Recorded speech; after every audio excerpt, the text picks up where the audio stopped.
Media سے گفتگو کر رہے ہیں۔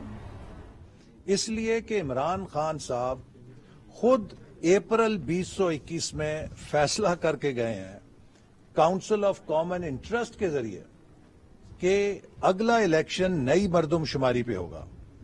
جو پچھلی مردم شماری تھی اس پر صوبہ سندھ نے اعتراض کیا تھا اور اس کے نتیجے میں یہ فیصلہ ہوا تھا کہ اگلا الیکشن پرانی مردم شماری پہ نہیں ہوگا، نئی مردم شماری کے اوپر ہوگا، اور نئی مردم شماری کا نتیجہ 30 اپریل 2023 کو شائع ہو جائے گا۔ اور جب نئی مردم شماری آ جائے گی تو اس کے بعد الیکشن کمیشن کو 4 ماہ درکار ہیں نئی حلقہ بندی کے لیے، جو اگست تک کی مدت بنتی ہے جبکہ اسمبلیوں کی اپنی مدت ختم ہوگی۔ تو اس لیے میں سمجھتا ہوں کہ عمران خان صاحب صرف ملک میں انتشار بے یقینی پیدا کر کے پتہ نہیں کس کا ایجنڈا پورا کرنا چاہتے ہیں۔ اگر ان کے دل میں اس ملک کا کوئی لحاظ ہے تو انہیں خود اندازہ ہونا چاہیے کہ وہ اس ملک کے ساتھ کیا تباہی کر کے گئے ہیں۔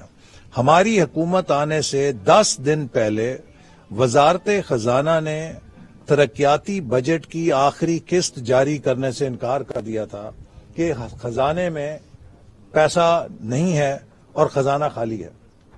ہماری حکومت آنے سے 10 دن پہلے وزارت خزانہ جب یہ کہتی ہے کہ ہمارے پاس قسط جاری کرنے کے پیسے نہیں، تو اس کا مطلب ہے کہ اندرونی طور پہ تو خان صاحب ملک کو دیوالیہ کر گئے تھے۔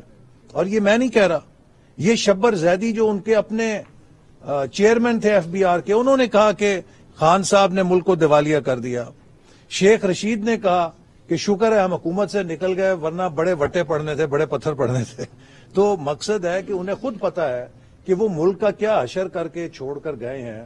اب اگر ہم ریزہ ریزہ قطرہ قطرہ جوڑ کر اس ملک کو دوبارہ اپنے پیروں پہ کھڑا کر رہے ہیں تو ہم عمران خان کو اجازت نہیں دیں گے کہ وہ دوبارہ ملک کو تباہی کی طرف دھکیلے۔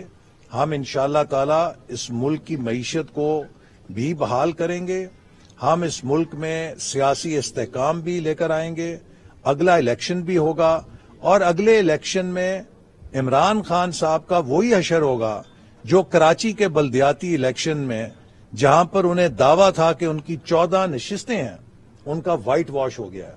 چونکہ پاکستانی قوم سمجھ گئی ہے کراچی پڑھے لکھوں کا شہر ہے، اور وہاں کے لوگوں نے اگر ان کو مسترد کر دیا ہے تو اس کا مطلب ہے کہ لوگ ان کا مکر اور ان کا فریب پہچان گئے ہیں۔ اب خالی نعروں سے، خالی تقریروں سے، خالی گالیوں سے آپ پاکستانی قوم کو مزید کھیل نہیں سکتے۔ لہٰذا اب لوگوں کو پتا ہے کہ 4 سالوں میں ان پر کیا اندھیرے دیے گئے ہیں، اور لوگوں کو یہ بھی پتا ہے کہ 2013 سے 2017 جو نواز شریف صاحب کا دور تھا اس میں پاکستان کیسے ترقی کر رہا تھا، کیسے پاکستان میں دہشت گردی کا خاتمہ ہوا، کیسے پاکستان میں امن آیا، کیسے پاکستان میں سی پیک چلا۔ انشاءاللہ تعالی وہ دور ہم دوبارہ واپس لائیں گے۔ آج استعفے ہو گئے، مزید 80 استعفے ہو چکے ہیں، 2 اسمبلیاں ڈیزالو ہو چکی ہیں، کیسے ممکن ہے کہ آپ نومبر تک ویٹ کریں گے کہ اب ملک جنرل الیکشن کی طرف نہیں جائے گا؟ اور ابھی دونوں پروونشل اسمبلیز کے اندر بھی الیکشن کو رول آؤٹ کر رہے ہیں۔ دیکھیے، اس کا فیصلہ الیکشن کمیشن نے کرنا ہے۔ اگر الیکشن کمیشن دونوں صوبائی اسمبلیوں میں الیکشن کا اعلان کرتا ہے تو جیسے ابھی بلدیاتی انتخابات ہوئے ہیں تو وہ الیکشن اگر ہوئے تو ہم ان میں بھرپور حصہ لیں گے، اور انشاءاللہ ان الیکشنز میں تحریک انصاف کو بدترین ناکامی کا سامنا کرنا پڑے گا۔ تاہم یہ آئینی سوال ضرور الیکشن کمیشن کو دیکھنا پڑے گا کہ اگر کاؤنسل آف کامن انٹرسٹ یہ فیصلہ کر چکی ہے کہ اگلا الیکشن نئی مردم شماری کے اوپر ہو، اور پھر جو ملک کی اس وقت معاشی صورتحال ہے، کیا آپ کتنے 100 ارب روپے لگا سکتے ہیں کہ 1 سال کے اندر 2 الیکشن اس ملک کے اندر کیے جائیں؟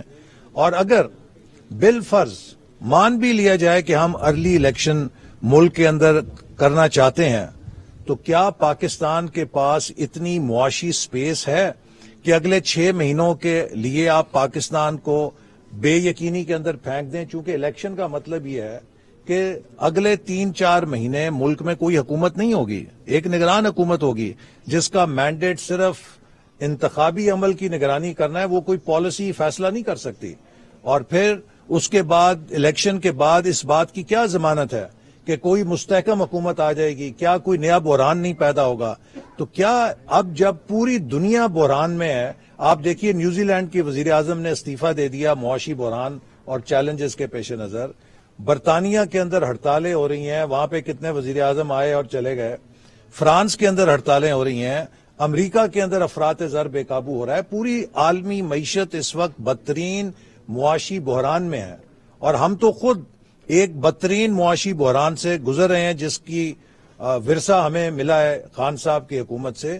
تو ان حالات میں کیا آپ پاکستان کو اگلے 6 مہینے کے لیے کسی ایک بھنور کے اندر پھینک سکتے ہیں کہ کوئی فیصلہ کرنے والا نہ ہو، کوئی مستقل حکومت نہ ہو، کوئی سرمایہ کار پاکستان میں نہیں آئے گا، کوئی بین الاقوامی ادارہ نہیں آئے گا؟ سب انتظار کریں گے کہ الیکشن کا انتظار کریں، پھر دیکھیں الیکشن کے بعد کیا ہوتا ہے، اور اگر الیکشن کے بعد بھی انتشار ہوا تو پھر کیا ہوگا؟ تو اس لیے ہمارے پاس کوئی چوائس نہیں ہے سوائے اس کے کہ ہم اکتوبر 2023 تک انتظار کریں. خان صاحب کو بھی یہی مشورہ ہے کہ آپ نے پنجاب اور کے پی کی حکومتیں توڑ کر اپنے پیر پہ فائر نہیں مارا، اپنی کن پٹی پہ فائر مارا ہے. اس کے لیے ہم آپ کے شکر گزار ہیں، بہت شکریہ ادا کرتے ہیں کہ جو 2 حکومتیں تھیں آپ نے خود اپنے ہاتھوں سے انہیں ذبح کر دیا ہے. آپ تو ہمارے استعفے لینے کے لیے اسلام آباد آ رہے تھے، خود ہی استعفے دے کے چلے گئے ہیں. بہت شکریہ آپ کا. وفاقی وزیر منصوبہ بندی احسن اقبال اس وقت میڈیا سے گفتگو کر رہے ہیں. انہوں نے کہا کہ اگلا الیکشن نئی مردم شماری کی بنیاد پر ہوگا.